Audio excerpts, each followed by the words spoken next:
పేరు Valigonda Narasimha, political science research scholar, Osmania university.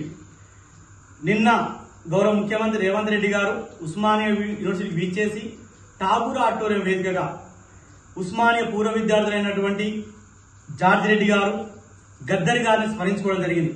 ఆ క్రమంలో పూర్వం ఏబీపీలో పనిచేసి నేడు బీజేపీలో పనిచేస్తున్నటువంటి బీసీ, ఎస్సీ, ఎస్టీ నాయకులైనటువంటి కొద్దిమంది నాయకులు కొన్ని అభ్యంతరకరమైన వ్యాఖ్యలు చేయడం బాధాకరంగా మేము భావిస్తా ఉన్నాం. ఈరోజు చరిత్ర చూసుకుంటే తెలంగాణలో ఉన్నటువంటి తొలితరం గ్రామీణ ప్రాంత విద్యార్థులు ఉస్మానియా యూనివర్సిటీ ప్రవేశించిన నాడు మెస్సులలో కుల వివక్ష పాటించి యూనివర్సిటీ రూమ్లు ఇవ్వకుండా, బెడ్లు ఇవ్వకుండా కుల వివక్ష పాటించి వారి మీద దాడులు పురగొల్పిన చరిత్ర మీ నీచమైన సంస్కృతి.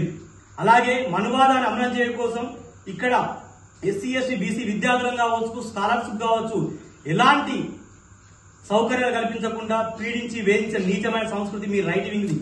ఈ చరిత్ర మర్చిపోయామా? అదేవిధంగా ఈ దేశ ప్రజాస్వామ్యం డాక్టర్ బిఆర్ అంబేద్కర్ ఇచ్చినటువంటి గొప్ప అంశాలైనటువంటి రక్షణలైనటువంటి రిజర్వేషన్ల వ్యతిరేకంగా ఏబీపీ ఆధ్వర్యంలో ఉస్మానియా యూనివర్సిటీ వేదికగా ర్యాలీ తీసిన చరిత్ర మీది కాదా? ఏం మాట్లాడుతున్నారు?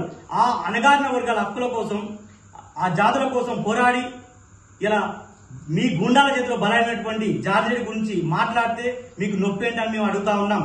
అలాగే తన జీవిత పర్యంతం పోరాడి తెలంగాణ కోసంతో పాటు బలహీన వర్గాల హక్కుల కోసం పోరాడి తన గాత్రంతో ఆట పాట పాడి తెలంగాణ మొత్తం చైతన్యం చేసినటువంటి గద్దర్ గురించి మాట్లాడడానికి మీకు అర్హత ఉందా మేము అడుగుతా ఉన్నాం. అలాగే ఈరోజు మీరు ఉస్మానియా వేదికగా మీ రైట్ వింగ్ భావజాలం కావచ్చు, ఏబీపీ కావచ్చు, ఇక్కడ ఉన్నటువంటి అణగారిన వర్గాల ఎస్సీ, ఎస్టీ, బీసీ, మైనార్టీ వర్గాల కోసం మీరేం పోరాడారో బహిరంగ చర్చకు సిద్ధమని చెప్తా ఉన్నాం.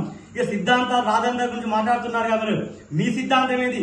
మత విద్వేషాలు రెచ్చగొట్టడం, కుల వివక్ష పాటించడం, భిన్నత్వ ఐక్యమత్య చెడగొట్టడమేగా మీ యొక్క చరిత్ర. ఇది కాదు. ఇక చివరగా ఈ సిద్ధాంతాల గురించి మాట్లాడుతున్నారు కదా, మీ మల్కాజ్గిరి ఎంపీ ఈటెల రాజేందర్ది ఏ భావజాలమో చెప్పండి తెలంగాణ ప్రజలకు. మీ గుట్టు, మీ కథలన్నీ బయటపడతాయని చెప్పి హెచ్చరిస్తా ఉన్నాం.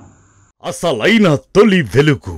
ఫాలో వాట్సాప్ @తొలి వెలుగు official.